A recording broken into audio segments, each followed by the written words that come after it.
My background is school psychology. I worked in the public schools for about 16 years before I moved to a clinic setting. The Center for Learning and Attention Disorders is part of Seacoast Mental Health Center now at this point in Portsmouth, New Hampshire. And I've worked there for many, many years with my colleague and my co-author, if you're familiar with any of our books. Dick Guare, Dr. Guare is my co-author. And let me just tell you how I got interested in executive skills. It was at the point where I was working in a clinic setting with a lot of kids referred for attention problems. And as I worked with those kids, I slowly realized that the American Psychiatric Association's diagnostic criteria for ADHD, which is problems with attention or problems with hyperactivity, impulsivity, or both, really didn't begin to describe the problems I saw these kids having. So I saw huge problems with organization and time management and planning and those kinds of things. And at the time, I remember talking with my colleague Dick about it because I was so struck by it. Now, Dick and I both did our doctoral work at the University of Virginia. We were there at different times, and he went on to do a postdoc in neuropsychology at Children's Hospital in Boston. So as I was describing those issues, he said, well, Peg, those are executive skills. Well, this was like the late 80s, early 90s, and that term was not widely used at that point. So he and I decided we really wanted to understand what these skills were. You know, how do they develop? What's going on in the brain? How do they impact school performance? And most importantly, how do you help kids with weak executive skills be more successful in school? So we started by writing a book for professionals called Executive Skills in Children and Adolescents. It's about to come out with its 3rd edition in a couple months. But then we realized there was a huge role for parents in all of this, so that's what led us to write Smart But Scattered, and then Smart But Scattered Teens. We also have a book for adults because we realized that with adults it's not automatic that you're going to have this fully functioning, smoothly set of executive skills, and a lot of adults have strengths as well as weaknesses, and if they understand that about themselves, it may help. And on top of that, the same strategies we use with kids can be tweaked to work with adults, so that's why we wrote the adult book. We've written a book on coaching, and we have a planner that goes along with our coaching model. I'm going to show you pieces of the planner I think today. But although I've introduced all my books, please don't feel under any pressure to buy any of them. I always feel bad because I'm not really trying to sell my products. But there are times where I feel like it's helpful to know that these are resources available. What we're talking about now, and by the way, if this PowerPoint is on the website, it's not in your flash drive because when I first sent it to them, I forgot to attach it to my email. Which has something to do with my organizational skills and maybe my working memory skills. So it was only Monday that I sent everything to them. And it was only this morning that when I was reviewing what I was going to be talking about, then when I looked at the title, this said elementary level. So as someone already told me, they looked at it and they thought, no, it's for the elementary level. No, it's not. I corrected it here, but if the title on the website says secondary level, keep going because it really is the secondary level PowerPoint. And sorry about that mistake. Attention to detail. Probably my worst mistake was that when I was asked to do a workshop in Kentucky, and I didn't realize there was a difference between Tri-Cities Airport and Tri-States Airport. And I showed up at the wrong airport. I mean, I arrived at the wrong airport, which luckily was only a 6-hour drive from where I needed to be. And I got there in time to rent a car and get there late that night. Talk about, the older I get, the more the emphasis is on the scattered and the less on the smart. All right. So let's get started. I'm going to go through, well, first of all, just some quick background. I'm sure you know this, but just let's remind ourselves what executive skills are. They are brain-based skills. They're managed out of the frontal lobes of the brain, which is the part of the brain right behind the forehead. And they take 25 years to reach full maturation. Okay, so no kid graduates from high school with a fully functioning set of executive skills. And my guess is most of you are here because you work with kids with learning challenges or attentional problems. It's even later in that population. You know, Russ Barkley talks about kids with ADD lagging about 30% behind typically developing peers. By the time that they hit high school, that's a pretty profound gap. I mean, think about it. A 15-year-old with ADD is more like a 10-year-old. You know, an 18-year-old is more like a 12-year-old in terms of their executive skills. And so that gap between what secondary level teachers expect kids to be able to do and what kids with ADD can comfortably do, you know, is pretty wide at that point. The estimates of the exact number of executive skills range from 1 to 40. There are some people who say there's really only one executive skill, we can call it the central executive.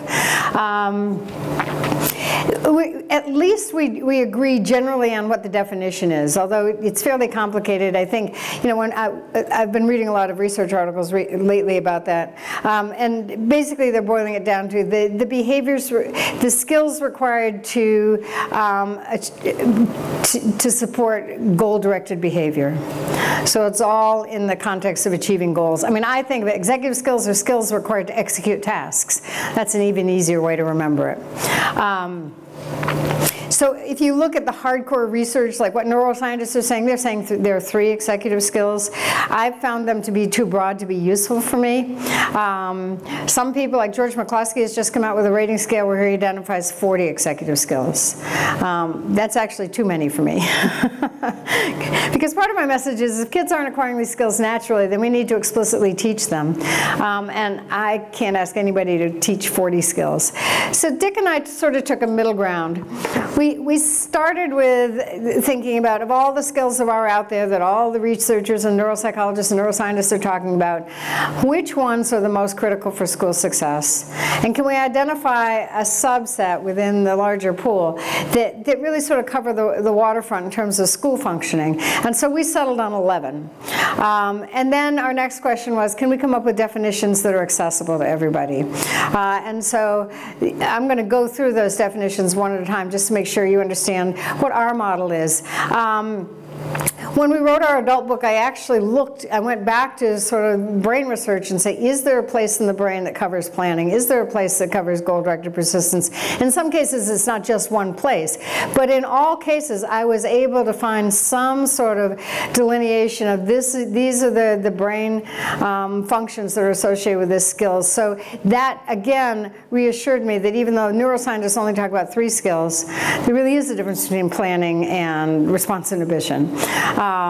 So that's just my justification for the 11 we settled on. And so let me just go through them one at a time. And just for your information, the order in which I'm going to talk about them is the order in which we think they emerge developmentally, starting from shortly after birth. I mean, I've culled this from various sources. The first 3 come out of Barkley's model, and I'm pretty confident those are the first 3. He's a pretty careful researcher. The last 3, I'm also pretty confident they're the last 3 because if you look at them closely, there are some earlier developing executive skills embedded in them, and they're also dependent on a brain process called pruning, which really doesn't sort of kick in until adolescence. So it's the 5 in the middle I'm not exactly sure of, but I'll just tell you right now that I sort of divide them into 2 groups. The first 6 and the second 5. In terms of the first 6, I think of being foundational skills, relatively unitary, relatively easy to design interventions for. The last 5 are more complex and have more components to them. So response inhibition is basically the ability to stop and think before you say or do something. It has a bunch of different terms. You know, sometimes we call it self-regulation, sometimes we call it self-control, although both of those are bigger concepts than response inhibition. Sometimes we call it delayed gratification. That's a pretty common term for it, the ability to, again, wait before you get something you want. So again, early skill to develop, just because it emerges early doesn't mean it matures early. And this actually, with adolescents, this skill is what gets them in, or the lack of this skill is what gets them in trouble, right? And it may even look worse. It's not necessarily is worse, but it may look worse at adolescence because of all the other things going on during adolescence as well. And particularly in terms of what's going on in terms of neurotransmitters. I mean, you have this sensation seeking that goes on in adolescence. Teenagers are looking for what we call dopamine hits. They get that by taking risks, and so that tends to make response inhibition more prominent and obviously more dangerous at adolescence. The next executive skill is working memory, which is the ability to hold information in mind while you're performing a complex task. That's a piece of it. There's another second element to it, though. It's also the ability to draw on past experience and apply it to the situation at hand, and then make a decision about how you're going to act going forward. So this one, I mean, and those are two somewhat distinct elements to working memory. I mean, if you want to test that first part, ask a kid to solve a multi-step math problem in their head, and they can't look at it, they only heard it. So they have to pull the various steps out of their head and remember where they are in solving the problem, remember the numbers, remember the order of operations or whatever. So all of that requires working memory. But really, there's nothing that we ask a kid to do that doesn't require working memory, right? Even a one-step direction, you have to remember what it is. And often, so one of the strategies we use around working memory is we prompt kids to access their own working memory. Remember that strategy? You used it yesterday. You had that tough math problem, and rather than falling apart, you actually walked away and came back, or you asked someone to help you. So we prompt them, especially if they have a strategy that's worked for them in the past, they may not even remember that. So we remind them to use that strategy that they already have. This, by the way, if you work with kids with learning disabilities, this is usually their biggest executive skill challenge, right? That's why they have trouble memorizing math facts or spelling words or sight words. And this one, especially with kids with learning disabilities, I'm not focusing on improving their working memory. I'm focusing on we start by giving them strategies to compensate for poor working memory, but the ultimate goal is for them to generate their own strategies. And so the more we start talking about, it looks like you're having trouble remembering that. Here's a suggestion, but you know what? This may not work for you. So I want you to be thinking about what's a strategy that would work for you. Emotional control, the ability to manage emotions in order to achieve goals, direct behavior, or whatever. This one is, I mentioned in the earlier group that this is, I think about this in connection with kids with learning disabilities, not so much because kids with LD necessarily have poor emotional control, but if they do have poor emotional control, it's going to get them in trouble. Because kids with learning disabilities experience more failure going through school than typical kids do, and they have to have some way of managing the emotions associated with that failure. So, I will occasionally see a kid in elementary school with a learning disability, and then again when I see them in high school. If they're coming back to me, because I'm in a private clinic setting, if they're coming back to me in high school, chances are they're there because their emotions are getting them in trouble. They started out with a clear-cut learning disability. By the time they hit high school, everybody's thinking of them as a behaviorally disordered kid because they're having trouble managing the emotions associated with the failure associated with the learning disability. Flexibility. This executive skill is not necessarily associated with ADD. In fact, for many kids, and even more so I've noticed in the adult population that I've talked with or worked with, flexibility is often a strength for kids with ADHD. I mean, they are go-with-the-flow kinds of kids. But obviously, the group that pops out immediately when you think about problems with flexibility, we think about kids on the autism spectrum. It's sort of a critical feature to that. But I will just point out, because I think it's important to recognize, because I've started seeing kids recently where they're coming into my office because someone thinks they're on the spectrum. They are not on the spectrum. They are just inflexible. You can be inflexible and not on the spectrum. In fact, you can be inflexible and look like and have an anxiety disorder, right? If you get anxious when something unexpected happens, what we see is the anxiety started with the inflexibility. Kids with oppositional defiant disorder. When I think about those kids, I think about power struggles and control issues and they're refusing to do what we've asked. But if you step back and say, what was the trigger? Very often the trigger was someone asking them to be more flexible than they were capable of being. So we have to sort of be aware that flexibility, I think of flexibility as one of those executive skills which may fly beneath the surface, and it's important to understand that that's where it started, because there's a different strategy for flexibility necessarily sometimes than emotional control. Sustained attention. Now this one is obviously a critical feature of an attention disorder. There's a key phrase in our definition, the capacity to maintain attention to a situation or task. The key phrase is in spite of distractibility, fatigue, or boredom. I have a fair number of parents in my office over the years nudged in by pediatricians or by teachers because someone thinks their kid has attention problems, and they'll say to me, my kid can't have ADD, he can play video games for hours. Video games don't involve distractibility, fatigue, or boredom. So I tell parents it's not that kids with ADD can't pay attention, it's they have trouble making themselves pay attention. And where you're going to see that at home? 3 places. Homework, chores, boring daily routines. That's where kids with ADHD struggle. Task initiation. The ability to begin projects without undue procrastination. Now this one, I mean, who knows when this emerges? Maybe somewhere early elementary school. It's certainly worth working on, from the start. I do think, though, and I'm beginning to accumulate not just clinical experience, because I've had that for years, but some research data to suggest, I think task initiation is the last and hardest skill to acquire. And I finally ran across a research article that gave me some support for that statement. It was an article about procrastination, which obviously is the opposite of task initiation. It's a bad thing. So what this article said is procrastination increases until the mid to late 20s and decreases gradually after that. That was the first time I saw that in print, because that's been my experience. And it took me a while to realize that, because, again, parents in my office saying, doesn't my kid realize if he started the long-term project the day it was assigned rather than the day before it was due, it would go so much better? And the way they're asking the question, you think, yeah, everybody should do that. I mean, we're all good at task initiation, right? And then it occurred to me, no, most of us are bad at it. So I'll just throw this out, because this, I think, may be something you can use in terms of a strategy.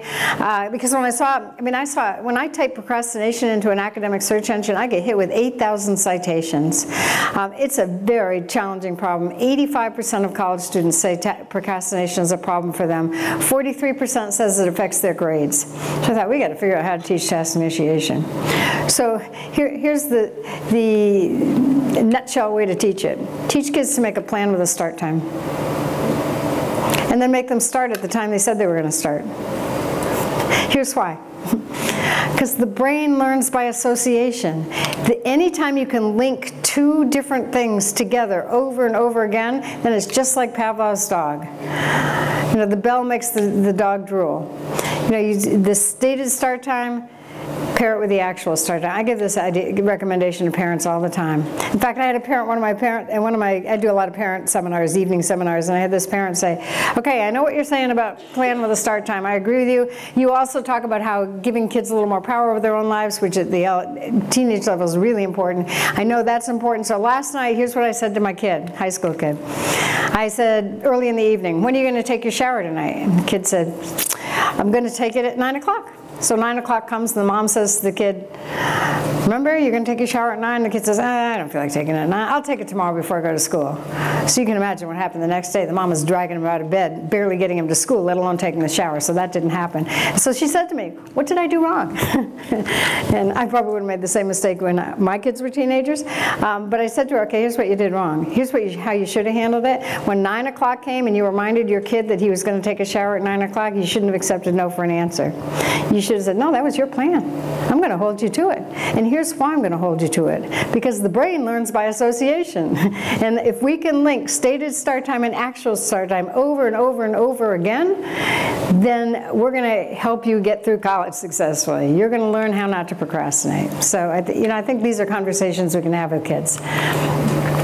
Planning and prioritization. Okay, so the first 6, those are the ones I went through. Those I think of as the foundational skills.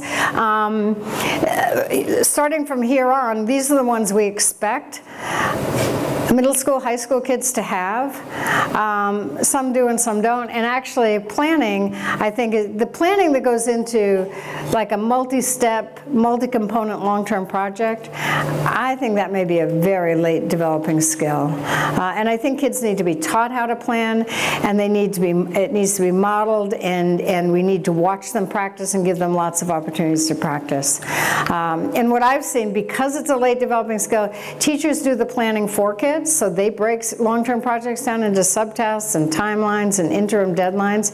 I think that's probably developmentally appropriate. However, it's missing the opportunity to teach planning. I'll show you a long-term project planning template that we've come up with. It's in almost all of our books, which will be one way of doing it. Teaching planning is to have kids fill out a template. The whole class does it when a project is assigned. If you're assigning 4 projects over the course of the year, the first 2 or 3, you can fill out the template together. With the next project case, you say to the class, step 1, no, here's your long-term project, step 1, give me your plan. And now you can see, can they take that template and use it on their own, or do they still need guidance and support? Some will, I think, and some won't. Organization, the ability to create and maintain systems to keep track of information or materials. The key word in this definition is maintain. Sometimes I ask audiences, so what's the key word? And then people say create, they say systems, they say maintain. This is my weakest skill. And my response is, you know what, I am great at creating systems of organization. You know, every 4 weeks I have to come up with another system for keeping my study clean because the last one didn't work. It's the maintenance part that's really hard. And if you have ever tried to turn a disorganized kid into an organized kid, you know this is a long-term, labor-intensive process. I do have an organizational system. I thought I put it in this PowerPoint. If we have time at the end, I actually finished early in the last session. If we have time at the end, I'll pull it up and show it to you. It was a system developed by a school in Kansas, middle school. And here's why it worked. It was shared with me by the assistant principal at the time in that school. It worked because he got the entire school to agree on one system. They taught, it was a 7th and 8th grade school, they taught the system to the incoming 7th graders, like the first week of 7th grade. They kept it in place until the end of 8th grade, and at least 3 times a week, teachers were doing something to keep that system in place. You know, they were doing binder checks with them, they were making sure they wrote down their assignments in their assignment book. It was all part of the system. So these kids had 2 full years of a fully supervised, monitored organization system that was identical with every class they were in. Did they maintain that system once they went to high school? Maybe not. Some of them did, because I've heard from people over the years whose kids have gone through similar schools with similar systems. And what they tell me is by high school, they may change the system. Some keep them forever because they like them. If they change it, though, at least they know what a system looks like. I mean, I had a middle school teacher a while back say to me, you know, I think this is a great idea, but my principal's saying, well, no one's going to give them an organizational system when they're in high school. Yeah, so now's the time to teach it, you know, before they get to high school. Okay, time management. This one actually has earlier developing executive skills embedded in it. So time management is basically task initiation, sustained attention, and planning, with 1 or 2 additional elements that are unique to time management, one of which is time estimation, the ability to estimate how long it takes to do something. There's another one that I don't often think of, but I do think that it factors in there is time urgency. So that at any given point, if doing something quickly is important because of a time frame, people speed up.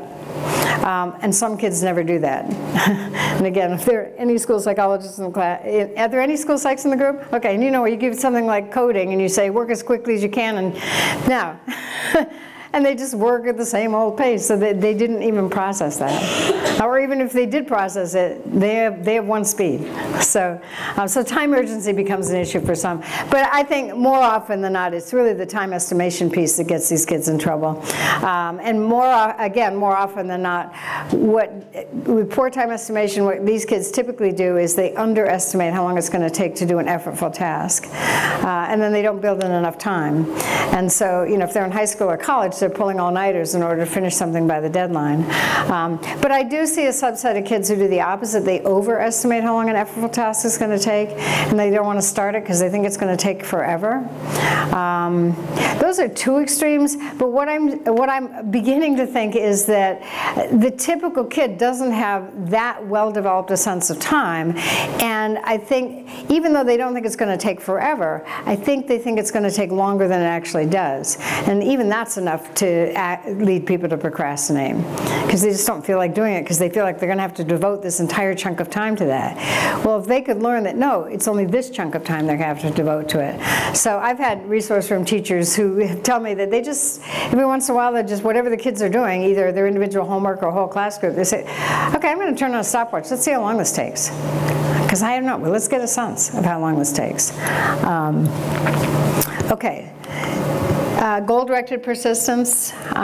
This is not having a goal. It's way more complicated than that, because it's setting a goal and remembering it and working toward it. So there are a bunch of other executive skills embedded in this one too. Working memory. You have to remember the goal you're working on. You have to have a plan for achieving that goal. So there's planning. You have to start and finish the plan. So there's task initiation and sustained attention. You have to resist the temptation to do all those other fun things you'd rather be doing than working towards your long-term goal. So there's response inhibition. And if that's irritating or annoying to you, then you also have to manage your emotions. So there's emotional control.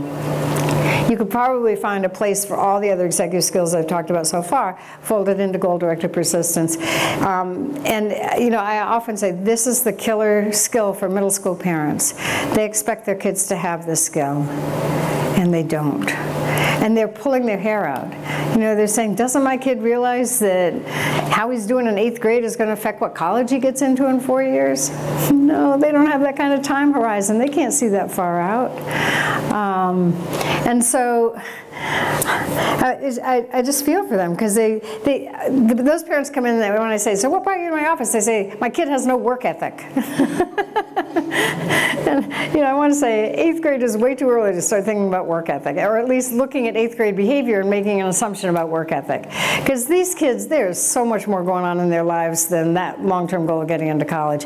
Their brains are changing radically. In fact, they're changing because of metacognition, which is a very late developing skill. Metacognition means suddenly, and I love this image of it, because it means your brain becomes an open book to you. You suddenly realize there are things going on in your head. There are ideas. You can use those ideas to think about things, to problem solve, to come up with plans. None of this is readily available to kids, you know, before they hit adolescence. You know, 5th grade, maybe you'll see some early signs of metacognition, but once they have this, it's like they've got this brand new brain they didn't even know about.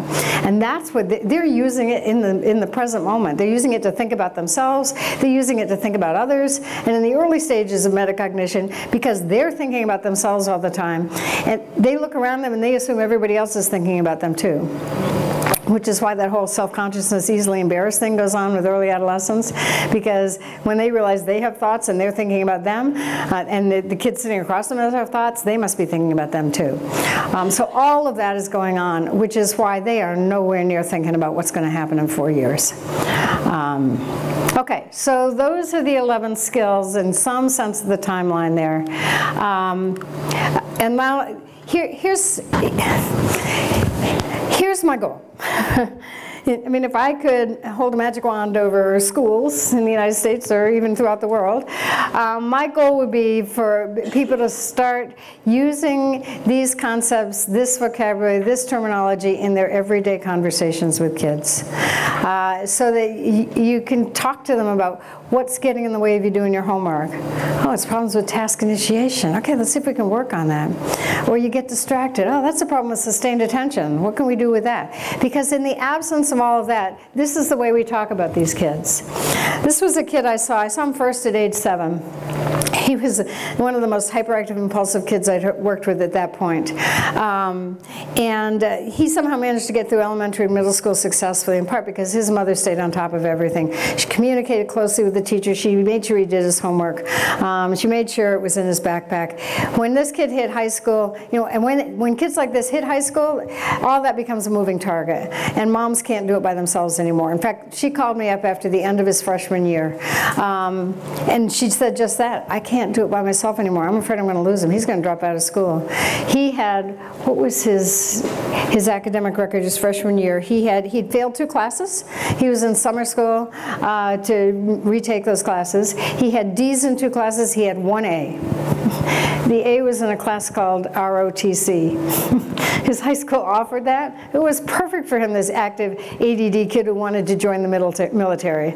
So the class was aligned with his long-term goal. It was active as outdoors, it was structured, and it was regimented. It was perfect for him, but he was doing poorly in all the other classes. So I evaluated him over the summer and managed to get a coach for him. I'll talk about coaching tomorrow. So his sophomore year went way better. But as part of my evaluation, I asked the mom to find a teacher who knows the kid well to fill out a rating scale, so as part of my assessment. So this was what she said. What concerns you most about this pupil? That he's lazy and not working to his potential. Please describe the best things about this pupil. He's sweet and has a good sense of humor, which describes almost every kid with ADD I've ever worked with, including my own son, and also including a kid. I'm going to show you a cartoon his dad brought in when I saw him. He was a 14-year-old. I saw him a few years ago. His dad brought in the cartoon when he brought him in for testing. I think he just wanted to show me that his son had some redeeming features. Here's the cartoon. I hope people in the back can see it. One kid saying to the other, "I got your back." I love it. This kid actually has metacognition, if you think about it, because he understands "I got your back" as an expression, but now he's made it a literal translation of "I got your back." I love the frown on this kid. Okay, that wasn't why I started using this. It was mostly to say, if we're not using terms like task initiation, sustained attention, we're going to use terms like lazy. And you know what? Lazy it ends up sounding like a character flaw that you can't do anything about. And what's the intervention for lazy?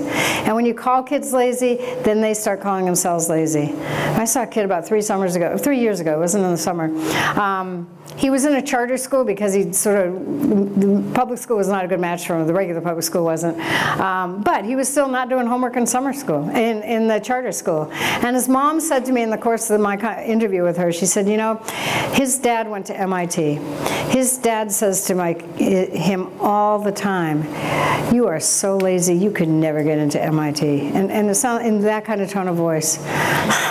And obviously the mom realized this is terrible. But when I worked with a kid, very, very bright kid, based on IQ, he could have gotten into MIT. But you know, after we worked, I said to him, "So what's going on with homework?" He said, "You know what? Basically, I'm just lazy." So now he's thinking of himself that way, and now it's a convenient excuse. I don't have to do homework because I'm lazy. Sorry, that's just who I am. That's how I'm built. So that's what concerns me. That's why I want to take this all out and substitute task initiation, sustained attention, and those other things. Okay.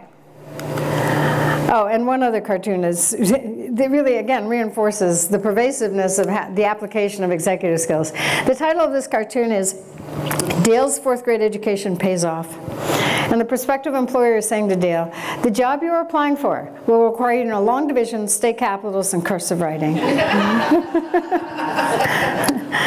And this reminds me that you don't just need executive skills to get through school, you need them to get through life. Because for this to be realistic, what would that employer be saying? The job you're applying for will require you to know time management, planning, goal-directed persistence, organization. It's all executive skills. And it's all the later developing executive skills. You know, this is the cartoon I use with algebra teachers who say to me, "Wait, you want me to teach algebra and executive skills? Where am I going to find time to do that?" I say, well, the job you're applying for. So my real message to algebra teachers is, what I want you to do is figure out what's the executive skill component to algebra and use that language as you teach kids. And I'll tell another story. I met that algebra teacher. She was a real person. Okay, so here is my thinking. Again, this is particularly geared towards secondary level kids. How can we incorporate what we've learned about executive skills into our teaching without making our jobs 10 times harder? Because I mean, there's so much pressure on teachers to teach so much. And it feels like, and again, most of you are teachers, so I'm sure you know this, but it always feels like society continues to ask teachers to do things that parents used to do. And that just increases the workload right there. So I am sympathetic to that. So I'm thinking, let's figure out a way to do this without making the job 10 times harder if we can. So here's the job. I'm not sure this makes it any easier, but it is realistic. Your job is to help build habits in people, that is teenagers who, and this is what teenagers are like, they don't see the point, they don't see the benefit, they don't understand future orientation, which is that ability to project into the future and see that in 8th grade it will make a difference what college they get into. They're not well equipped to make choices involving deferring immediate pleasure for long-term gain. And when you think about technology and smartphones, I mean, this nails it. They would much rather be doing whatever they're doing on their smartphone than thinking about what they need, to get into college. And like all of us, they engage in a cost-benefit analysis to decide if the payoff they get is worth doing the work that they see as incredibly effortful. I see examples of that cost-benefit analysis all the time. My older son, I didn't mention this to this group, but we diagnosed him with an attention disorder when he was 14. When he was 14, he's now 38, and he grew up to be a successful adult. But at some point in his mid to late 20s, he confessed to me that his goal in high school was to get a B- average. And his reasoning was this: he hung out with smart kids. He thought C's would be embarrassing. But he also knew how much work it took to get A's. He didn't want to put in that time. There were so many other things he'd rather do than be an A student. So B- was his sort of floor. And then he managed to get into a pretty good college. Well, get into a very good college, in part because he was a legacy kid. It was the same college my great-great-grandmother went to, as well as 100 other people in my family. So he had to work harder in college. Same goal, though, B- average. And you look at both his high school and his college transcript, man, he nailed it. B- average. That B- average didn't keep him from anything he ever wanted. He went to graduate school on a B- average. I was one of those honor roll, straight A. If I'd spent my senior year of high school in the United States rather than an exchange student in Norway, I probably would have graduated #2 in my class. So to have a kid whose motivation was to have a B-, so it's like, wait, what? But kids do that, and sometimes they miss in their cost-benefit analysis. Sometimes they realize that it takes more effort to pass classes than they thought it was, and they slip and mess up. Okay. So if we want to work with those kids, we've got 3 strategies available to us. I'm going to throw these out. I gave a similar presentation to a school district in Connecticut last week, and this school had gone to standards-based course requirements, and as part, so all kids had to do was to demonstrate proficiency. And if they didn't, they got NYPs on their report card, not yet proficient. And that's all they had to demonstrate. So homework no longer counted towards a grade. And so these kids weren't doing homework because it was no longer graded, it was no longer counted for or against them. And these kids were like taking tests and failing them and taking tests and failing them, because sooner or later they would pass it and then they'd be proficient. And again, they can't picture 4 years ahead, but they know that they got 4 years to earn all those grades. I mean, it was so interesting. So some of my recommendations, if you work in a school like that, it was funny because a number of the teachers came up to me afterwards and said, did you notice when you started talking about homework that the group got really quiet? So that's because it doesn't fit with where we've gone in terms of homework, and we didn't quite know what to do with that. So, but anyway, I'll throw them out. So one is build in monitoring and accountability. Give students time to write down homework assignments. There's so many things that go along with executive skills that we think at best are a means to an end. So we're writing down homework assignments just to make sure that when they get home they'll know what they have to do. Actually, it's the end in of itself. Writing down an assignment is a strategy for remembering. And so we think, as teachers, we don't want to spend time on this stuff because this is just busy work. This is just, something that needs to happen in order for the real stuff to happen. I think this is the real stuff. So give students time to write down homework assignments and then make sure they actually do it. I'm not against wandering around the classroom and seeing, show me your assignment book. I got to see if you wrote that down. And if and many of you may work in schools where assignments are posted online. That only works if every teacher posts the assignments online.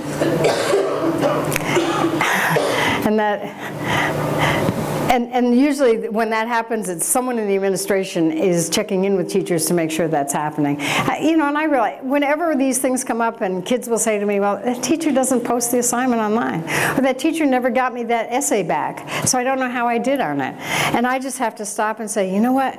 Teachers have executive skills, strengths, and weaknesses too. We all are if our job requires us to use an executive skill we're not good at, chances are that's where we're going to fall down on the job.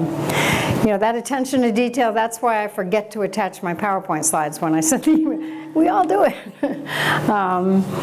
But then we nail the kid for it, and that doesn't seem fair.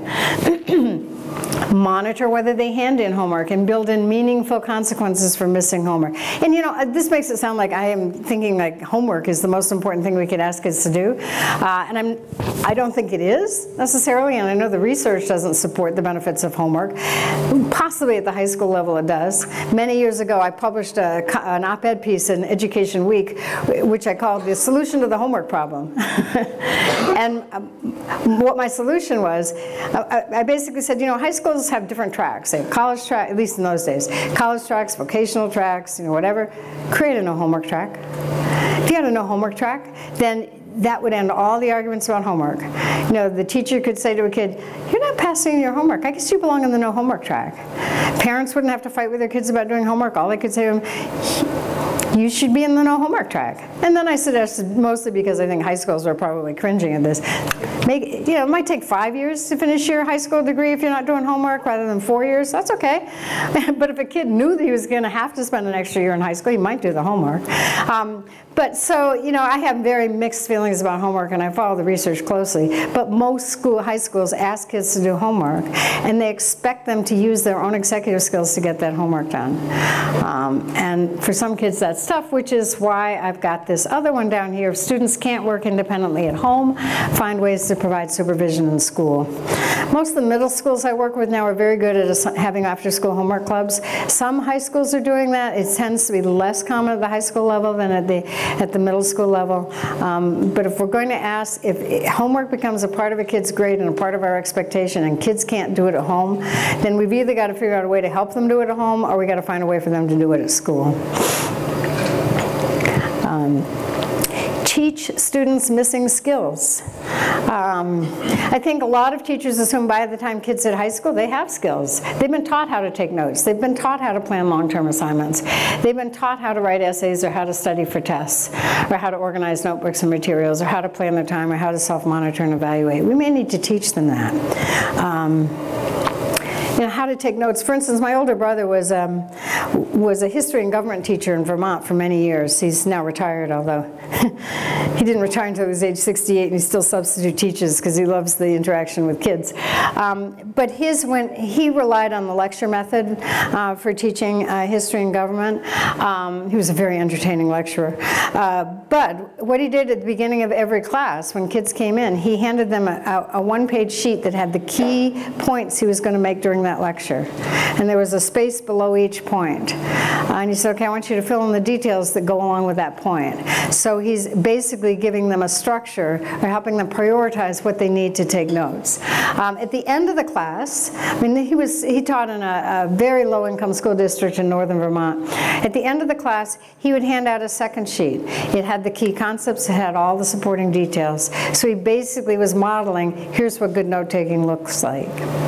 I'm not sure he ever faded that, but you do it over and over again and kids will get it. I mean, I would probably build in a little accountability. Before I hand you my copy, show me yours, because then you're at least ensuring the kids are taking notes and not just waiting for you to give them the full copy. I just want to show you, and again, this is not to sell any of our materials, but at least to show you what it looks like.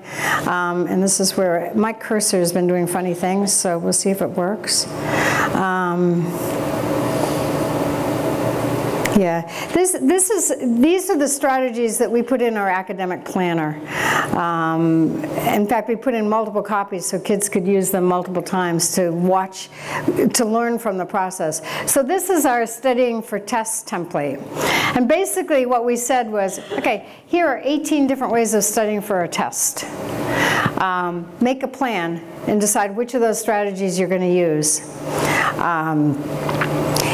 And so the plan, ideally, the plan starts 4 days before the test. Choose 3 strategies. Decide, again, this is particularly geared towards kids with ADHD. They can't spend half an hour doing anything. But if they chose 3 different strategies that they could do for 10 minutes each, that makes it work. And the reason we have them make the plan starting 4 days before a test is, you probably know this research, the technical description is distributed practice is more effective than massed practice. So what that means is if you have 2 hours to study for a test, you are better off spending a half an hour a night for 4 nights before that test than studying for 2 hours the last night. And here's why, and teenagers might understand this. Sleep consolidates memory. So if you start 4 days before the test, you got 4 nights of sleep where your brain is continuing to work. And it's chunking and organizing and remembering each night.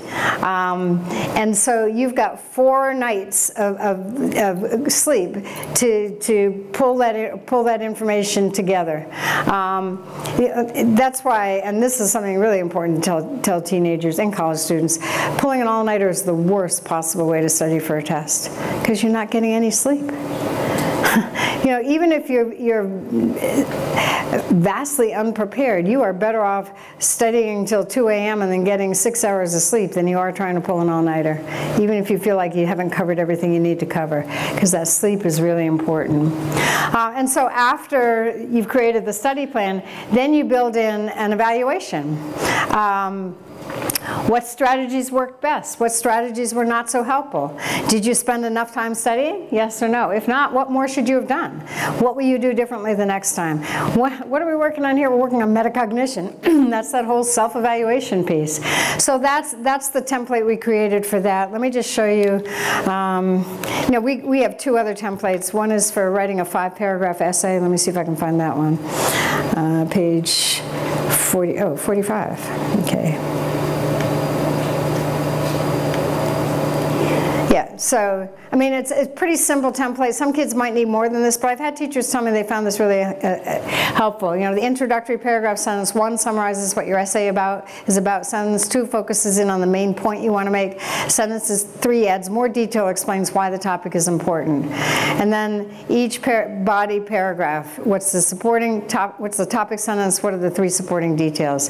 And that gets you through the 5 paragraphs. And then the concluding paragraph, restate the most important point you want to make in the paper.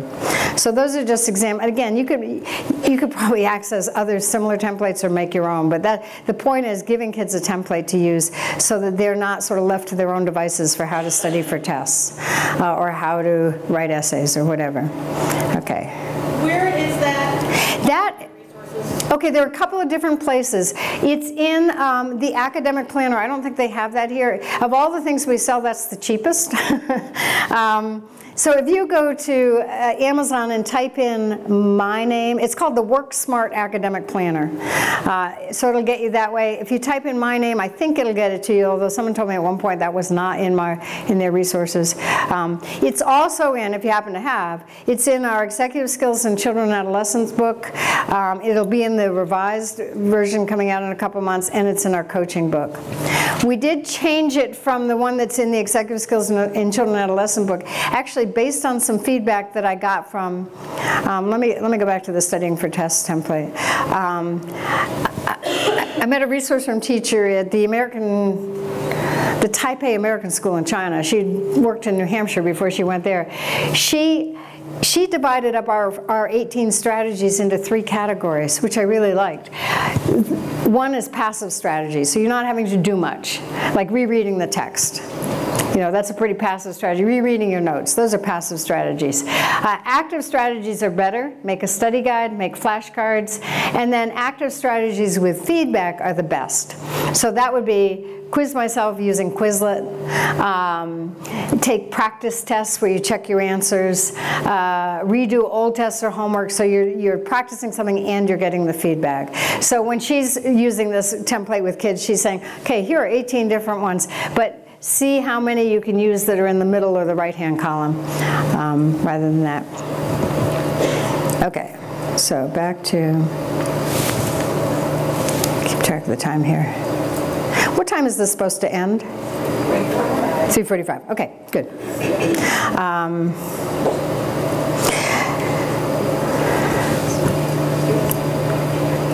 Sorry, it takes a bit for it to regroup here. And then, especially at the high school level, it's important to start thinking about how do you move them towards independence. You know, we have a little more luxury at the elementary or middle school level because there's no end point. You know, we know they're going to be in public school for a long time.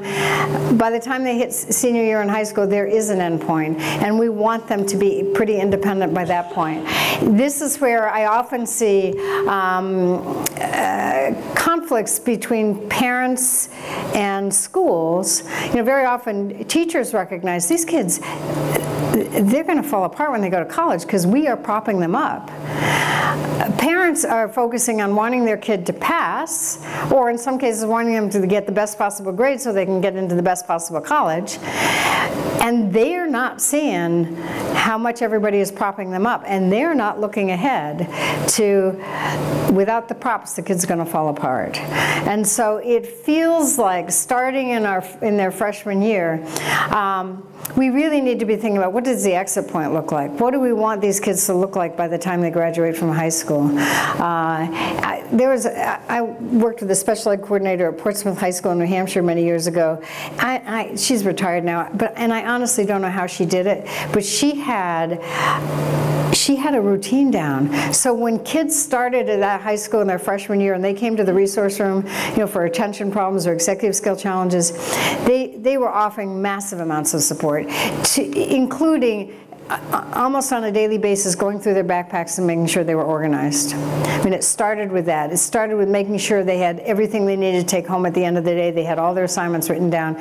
Somehow, by the time they were seniors in high school, they were checking in with her like once every other week, once or twice a month. She got them from point A to point Z, and I still don't know how she did it, and as I say, she's retired now, but boy, if you could figure out how to, and I think one way to do it would be as a school or as a special ed department within a school, come up with that timeline. Come up with, here's what we'll offer for kids their freshman year. Here's how we're going to fade it slightly by their sophomore year. Here's what we'll do by their senior year. And create a checklist and a timeline, and maybe even go over it with kids. Let's see where you're on the timeline. Because here's our goal, that you're going to be able to write down all your homework assignments, hand in all your homework on time, keep track of everything you have to do, not lose everything, because that's what you're going to need when you get out into the real world. That's where we want you to be, that you're not going to need any supports from us. Let's see where you are in that process. So if you could mark their progress, boy, I would love to picture what that would look like. That would be the coolest thing to create. Ask students to make daily homework plans. Well, actually, let me give you an example of that right now. I'm going to show you two different versions of this. One is more complicated.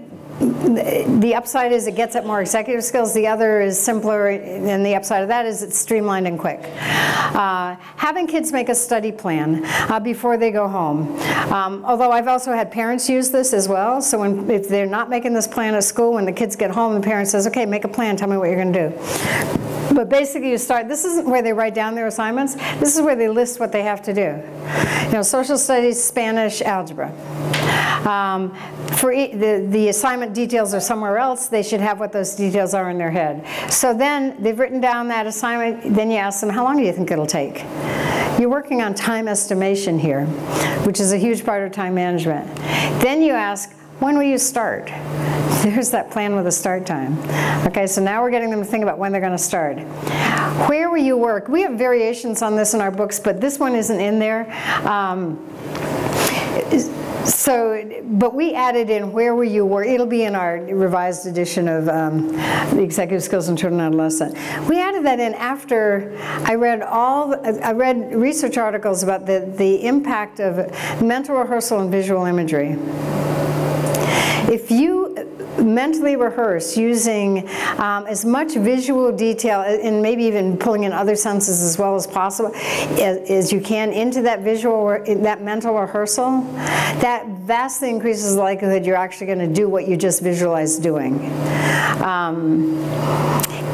And in fact, here's the other thing that's going on there. You are firing the same nerve cells that you will fire physically carrying out that task. So you're acquiring a habit just through the mental imagery. So that's why we added where will you work. If you can get a kid to picture himself in his bedroom or at the kitchen table or at the dining room table or at Starbucks after school, if you can get him to picture being there, and you could even ask him to fill it in. Okay, so you're going to go to Starbucks. What do you like to drink at Starbucks? Oh, I get a latte. Okay, so you've bought the latte, and then what are you going to do? I'll sit down at a table. Then what do you do? I'm going to open up my backpack. So walk him through the process. If you can get him to visualize that whole process, there's a much greater likelihood that he will actually do that when he gets to Starbucks. I mean, it's obviously not 100% guaranteed, but if you do this over and over and over again, okay, let's make a plan. Let's make a plan. And if that plan didn't work yesterday, okay, so what about that plan didn't work? Maybe we need to revise it. And then if you can actually entice them to use this while they're doing the work, now you can compare the actual start times to their time estimation. You can see they'll get better at estimating, and then use as a checklist checking off done. If that's more than you want to do or want to spend the time doing, just ask the student to write down what time they're going to do the homework assignment and where they're going to do it. On the assignment itself, in their assignment book, or as an alarm in their smartphone. Because that's planting seeds. Then that plan is in the back of their head, and it's harder for them. It makes it more likely that they'll actually follow the plan. Okay. So require students to create project plans. So have them make the plan. Ask students to reflect, self-evaluate, and connect what they're doing today to the future they see for themselves. There was a really interesting study that showed that when you get kids to write just write a detailed description of whatever a long-term goal is, that increases the likelihood that they'll be working towards that goal, or that they'll have a more positive approach. I can't remember the exact study, but it was really striking to me at the time. Just getting them to envision a future that involves them doing some work to get through high school, just that envisioning feeds the process. Model all those things yourself, using yourself as an example. When we've developed a coaching model for adults. In fact, my colleague Dick has been working with a really difficult population, like welfare mothers who've never worked, living in environments of poverty and stress. And so we've had adults coaching them. And the first step in our adult coaching process is we ask the coach to take our executive skills questionnaire to figure out their own executive skills strength and weakness, and change that with these moms and share that with these moms that they're coaching. So the moms hear, oh yeah, everybody has strengths and weaknesses. You know, my older brother, the history teacher, he had an attention disorder. You know, we didn't know that when we were growing up because we grew up in the 50s and 60s. I finally figured it out because my brother kept saying to himself, oh, I couldn't go to law school, I'm lazy, or I couldn't become a school principal, I'm lazy. And I finally said, Mike, I don't think you're lazy. I think this is task initiation. I think you have an attention disorder. So once he agreed that, yeah, he did have an attention disorder, he was able to connect with the ADD kids in his class way better than he had before then, because he could say, you know what, I never did homework in high school when I was in school. And it was tough. It took me a long time to figure out how to do that. Let me share some strategies that might help. And so he could connect with kids that prior to that he hadn't been able to connect with. So modeling and just being able to show your own foibles, because kids love that when you say, this is something I don't do real well, so here's how I've handled it. And then ask students to set goals. You can even ask them, so what grade do you want to earn on this next test? What'd you earn on the last test? can we shoot for 75 on your math test? Could we shoot for 78? What do you think? What do you want to shoot for? And just always, there's a concept of personal bests, which comes out of athletic training. You know, when athletes train, they're always training to do a slightly better personal best than the last time. You can apply that concept to kids with ADHD in two ways. And if anybody's interested, I have an article that I found that does that. You can ask kids with ADHD to set an outcome personal best or a process personal best. So an outcome personal best would be, last week I got a 75 on my math quiz, this week I'm shooting for a 78. A process personal best would be, last week I spent 30 minutes studying for that math quiz, this week I'll spend 35 minutes. So you're expanding out in small increments, either the goal or the process. Okay. So this, again, I think I've already said this, but I just want to reinforce this. In terms of moving them towards independence, be explicit in using executive skill terminology so they connect what you're asking them to do to skills they'll need throughout their lives. I mean, if you can point out there are some critical executive skills that are required in algebra, then you're less likely to get that, and you can show how that works and how you can strengthen those skills, you're less likely to get that kid saying, why am I learning algebra? I will never use it in my entire life.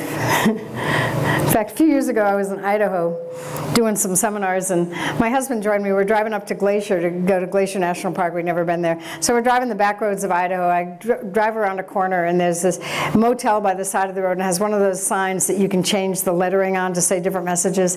The message on this sign is said, middle of nowhere in Idaho, another day has passed that I didn't use algebra even once. I actually stopped and took a picture of it. It's great.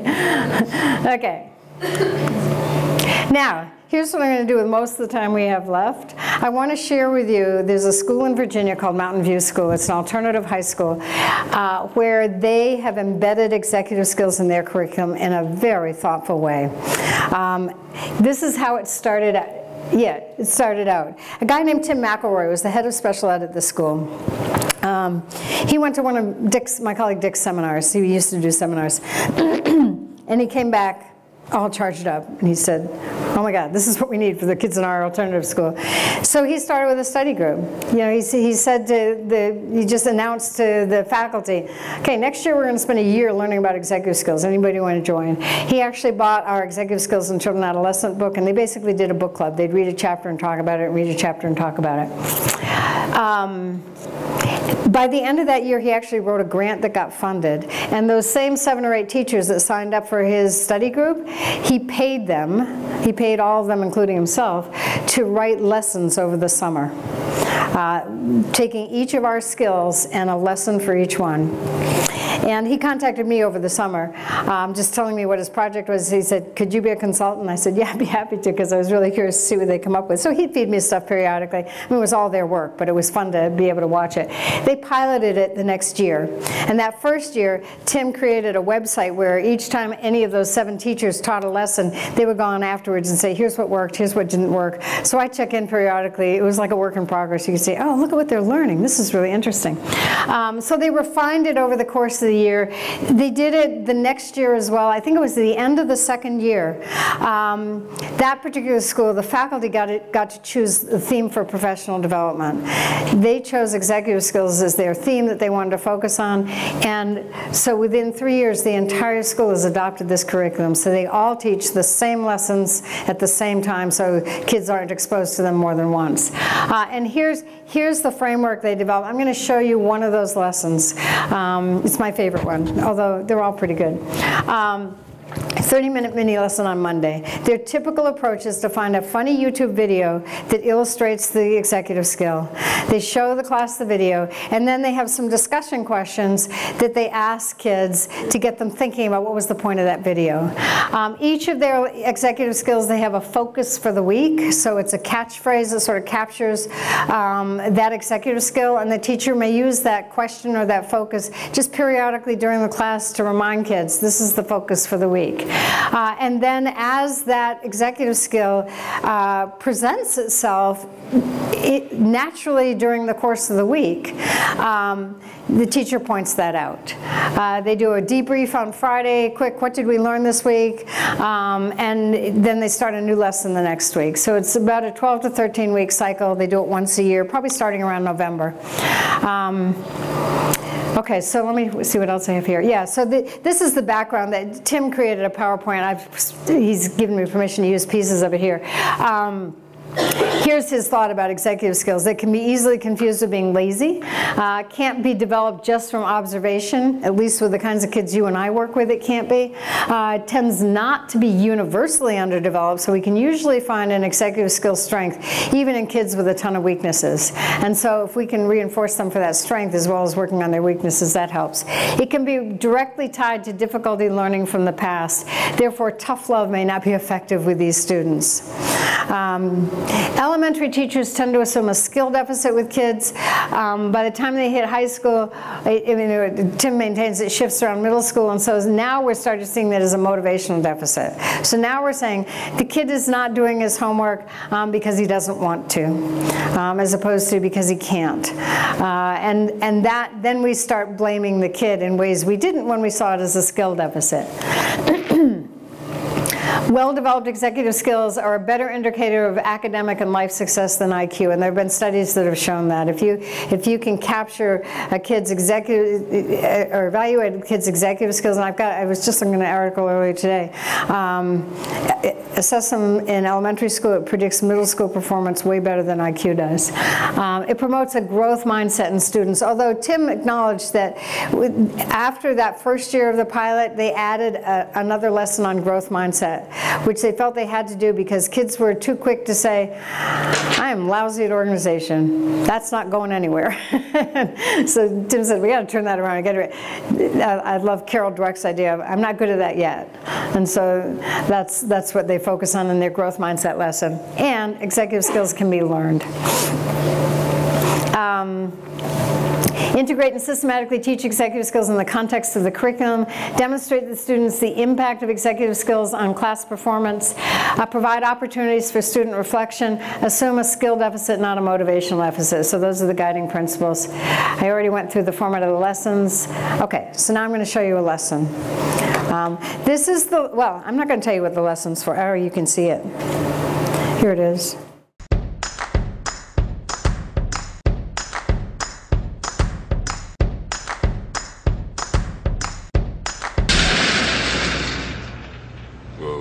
That's not good.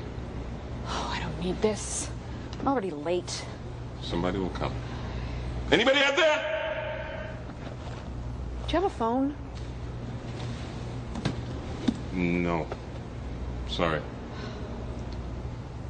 Somebody! Hello? There are 2 people stuck on an escalator and we need help. Now, would somebody please do something? Help! Help! Help! I don't believe this. You gotta be kidding me. I'm gonna cry. Well, there's not enough left to do, is there?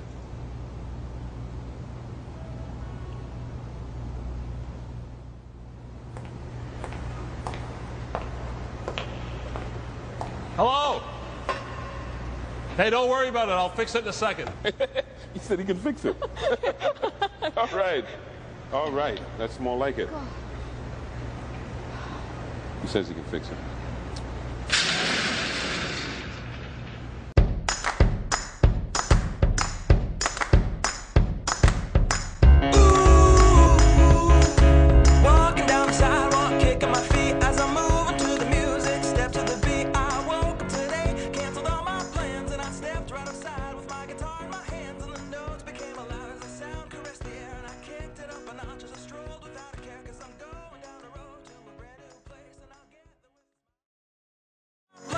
Okay, so that's the funny YouTube video to obviously introduce flexibility, right? Now, let me just show you the lesson plan that goes with this. So, first of all, these are the questions. See if I can get those. what is the message of this video? Why do you think people get stuck like the man and woman in the video? Do you have a situation in which you typically get stuck? What do you do to get unstuck? Any suggestions for the group? Now, I visited Mountain View. Unfortunately, I got there on a snow day, so the kids weren't in school, but I got to talk with teachers. Tim was really nice. He arranged for all these teachers to come in and talk to me. But he did show me a video of how they use these lessons. And it was, I mean, that's an alternative high school, so the classes are pretty small. There may be 8 or 9 kids in a class. Well, after they watch that video, as they're discussing these questions, each kid has to answer every question. So I mean, it was somewhat crude videotape, so they were holding microphones to answer the question, and each time a kid answered, he'd hand the microphone to the kid sitting next to him. They would answer the same question. They might say, oh, you know, I sort of agree with what he said, but at least they were having to do some thinking about the question. So it wasn't 2 kids answering questions and everybody else is off the hook, which I thought was a clever way to do that. If you had too big a class for that, you could break them into small groups and have them discuss the question with each other, and each kid would be, again, required to answer the question. Now let me just show you what the lesson plan actually looks like. See if I can get back to it. Yeah, so when you go to the website, you'll get all these, and there's a Google Drive. This is all free, by the way. That's the really cool thing about this. I think in part because they wrote it with a grant. But if you click on the Google Drive and you get to all these folders, so here's flexibility, and there you get the videotape. You can just click on that. Here are the questions. Here's the sort of lesson plan. So they give you a script for starting out. You know, we define flexibility as the ability to change plans as needed, and the being able to shift from one activity to another. Though this lesson doesn't address this component of flexibility, it's a good idea to bring that up during the week. This is not actually a script, it's just reminding teachers what to talk about. It would be a good idea to bring that up during the week as well. When engaged in completing an assignment, students can demonstrate difficulty with changing their approach to a problem or assignment once they have settled on an approach. They keep trying the same thing over and over. So here's the script. This week we're going to talk about flexibility. Sometimes we get stuck and keep trying the same thing over and over again. If we try a new approach when we have a problem, it may work out better. Let's watch a short video. So you watch the video, and then for each question, what is the message of this video? It gives you anticipated student response. Here's what we're looking for the students to say. We're looking for them to see that people in the video were approaching the problem in a very rigid manner. They couldn't see alternative solutions. The students will sometimes talk about how they immediately sought others to help them when they could have helped themselves, which is a different way of thinking about flexibility. Students could say that people in the video did not see the simplest answer. The message is to think through a problem, be prepared to deal with the problem. So with each of the questions, they give you the anticipated student response, and if the kids aren't giving you that response, it's how to pull that out of them, or what comments you might make to observe. And then the question of the week is, are you stuck on the escalator? So that's what gets posted on the wall. Are you stuck on the escalator? I met an English teacher at that school who told me this great story about that one. She said that she had assigned a piece of writing to her class, and they were supposed to be working on it in class, and all the students were writing except one girl who was just sitting there sort of staring off into space looking lost. And the teacher let it go for a while, and she finally went over to her and she said, "What's going on? You haven't started writing." And the girl looked at her and she said, "I think I'm stuck on the escalator." So there's the entree. Now they can talk about what do you need to do to get unstuck. What website is that? It's I'm sorry, it's not on the handout, is it? efintheclassroom.net. It could be upper or lowercase, that doesn't matter. EF, standing for executive function, EF in the classroom, all one word, .net. It's the NET, sometimes people type in .com or .org, that won't get you there, it's the .net. EF in the classroom.net. If you lose that, email me and I'll tell you what it is again. Yeah, I don't know why I didn't put that on the PowerPoint. And as I say, okay, so let me just go on, just to transition to the curriculum. As the teacher transitions to the curriculum, remind the students they may need to try several different approaches to solve a problem. Highlight this during the lessons the class completes during the week. The desired outcome, the student will recognize situations in which they typically get stuck and recognize getting stuck for what it is in the moment it is occurring. Throughout the week and Friday follow-up, The teacher uses the question of the week in an effort to have the students internalize the question for themselves. They can add observable behaviors one day at a time to help maintain attention on the EF skill that week. During the Friday follow-up conversation, ask the students if they were surprised by how often they were asked the question of the week. Were students able to begin to recognize when they are stuck? One student was participating in these lessons in her Algebra 2 class, spontaneously said, "Man, I am stuck on the escalator today." What made this particularly exciting was that she said it in her chemistry class, but her chemistry teacher was not giving these lessons. So that was their evidence that she was generalizing what she'd learned in algebra class to chemistry, because you want that kind of generalization. So basically, I've had people look at this and just find it incredibly helpful. I'm working with another alternative school in New Hampshire right now, and just as for you to be thinking about this, if this appeals to you, they've sort of taken a different approach to it. They've decided, this is a 12 to 13 week, 1 week per executive skill. They decided to choose a fewer number of executive skills and build in 2 weeks per executive skill. And I just met with them last week, and they sort of refined their game plan. And what they've decided to do is the first week they'll introduce, like with flexibility, the video, and then talk about what that means and just bring it up during the lesson. The beginning of week 2, that mini lesson on Monday of the following week, then they have kids, they're going to ask kids to identify, they didn't choose flexibility. They chose task initiation, planning, time management, and organization, I guess. Those are the 4 they decided to focus on. They were going to ask the kid, now that they understand what task initiation is, to set a personal goal around task initiation and to work on that for the 2nd week. I like that because that builds in practice with goal setting and practice with the skills. So that would be a variation. As we created our calendar, because they're going to roll it out over the next 8 or 9 weeks, they happen to bump up against February vacation and April vacation in New Hampshire. We have 2 different vacations. So task initiation was the February vacation week, so they were going to ask kids to decide on something that they didn't particularly enjoy doing that they would initiate doing over vacation, and to make a plan with a start time, basically. That's what they decided to do. And then for April vacation, it bumped up against planning. And so now they were going to, and this one leads really nicely to the other, they were going to actually have them make a plan for something they were going to do over April vacation. And it could be anything. It didn't have to be school related. It was just, because a lot of these kids, again, alternative schools are like this. These kids, when they have downtime, they don't know what to do with it. So even getting them to make use of their leisure time in a more productive way than just playing video games, that in and of itself serves something. So I'll be really curious to see how this goes with them, but that's just a variation on that for you to be thinking about. This was the algebra class. You probably can't see this, but if you have the PowerPoint, you'll be able to. All the executive skills are labeled in green across the top. As they introduce each skill week to week, this blue has the definition. It's a really nice short definition. And then the yellows here are 3 different descriptors of the skill in action. I believe 2 of the descriptors are a positive example of that skill, and 1 is a negative example, so that kids can contrast. This is what good task initiation looks like. This is what poor task initiation looks like. Let me tell you a story about this algebra teacher. I met her. She was the one who said, the day I was there, she was one of the last teachers to come in the room, and she was a friend of Tim's. And Tim said, "Oh, this was our holdout. She really didn't want to do this." And I said, "Well, why not?" And she said, "My algebra curriculum is this thick. Where am I going to find time to teach executive skills?" But she was a friend of Tim's, and he leaned on her, and she finally said, okay, I'll teach him. Tim wrote a chapter for our book also, the revision that's coming out in May, describing the whole process. He describes it really nicely.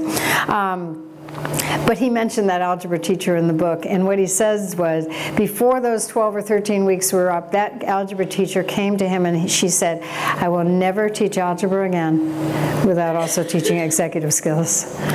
She saw the, she said it gave her a whole new window to reach kids with, a whole new set of terms. Especially if kids are really tired of hearing the same old math terms over and over again. You say, you know what, this is where working memory comes in. Or this is where organization comes in. So let's think about how, given that you have some challenges with working memory, how are you going to remember the order of operations? Or how are you going to remember what step you have to do, or going back to check your work afterwards? Those kinds of things. focus. And I think you can't see it. This says, where is your focus? Have you started? So those were the catchphrase for obviously sustained attention and task initiation. This is the physics teacher. That first pilot study, there was one special ed teacher and Tim in there, and everybody else was a regular ed teacher, because Tim was determined not to have it a special ed intervention. He wanted it in the regular classroom, and that's what they got. So this one, what's your plan, is up there. So, and actually this is the planning one. It's the ability to see the individual steps in an assignment, and then there are the 3 descriptors there. Phrase of the week, what's your plan? So that was the week they were talking about planning. And this is what, when all the lessons are over, you filled up the entire board with each one of them. People sometimes ask, so where's the data that this worked? I mean, what's the outcomes on this? And I have to admit, Tim was pretty frustrated, because they created this really nice rubric that described, here's what the skill looks like if you're lousy at it, here's what it looks like if you're great at it on a 1 to 5 scale or something like that. They wanted kids to like do pre and post test, or every week to sort of say, here's where I am with each skill. Tim said we ended up calling it the coloring project, because kids were putting themselves at the top all the way across. Teenagers really don't understand themselves real well. They don't. And so that's the problem, is they tend to, until they fully understand executive skills, they inflate how good they are. When they understand how good what they are, then they realize, oh, I'm not very good at that. In fact, I had a couple school psychs in Los Angeles a few years ago tell me about how they created an executive skills seminar in the 9th grade of the high school they worked at. And they targeted kids who their first marking period had an F average. And they put them all in this executive skills seminar, and they gave them our executive skills questionnaire as a pretest. And then the seminar lasted 8 weeks, and they gave them the executive skills seminar questionnaire as a post-test. What they found was their ratings went down. Because they started out, they had this unrealistic view of how good their executive skills were. The more they understood executive skills, the more realistic. So it looked like the seminar made them worse. Luckily, they were tracking something else as well, and this is the really compelling part. These kids obviously had F averages going into that seminar. By the end of the seminar, their averages were up to D. 8 weeks later, no intervention past those seminars. They went back and looked at their averages again. They were now C students. So they took them from Fs to Cs on an 8-week seminar that held, obviously, over time. So I think that's, that can be the benefit of it. But Tim had some great anecdotal stuff. He said that when these kids, the ones who were, the ones who were applying to college, they were writing college essays about what they'd learned about their executive skills. The kids who were making speeches at their graduation, and it was a small school, so chances are it wasn't just the valedictorian making speeches, they were talking in their speeches about what they'd learned about executive skills. So to me, that's as powerful as anything else in terms, because that's what I want to see. Can they understand what these skills are? Do they understand how it fits their life and gives them tools that they can use beyond that? Okay, I think I just have one more slide. No, 2 more. This is a quote from Tim, which I think really captures it. He sent it in an email to me. He said, time is the teacher's most coveted commodity. Executive skills are already omnipresent in the classroom. I think the most effective approach is to develop a specific executive skill vocabulary for teachers and students to communicate effectively. Teachers and students can use the same term, yet it sometimes means something very different to both of them. Identify the role these skills play in the classroom while you are teaching the course content, and offer opportunities and encourage students to be reflective about their performance.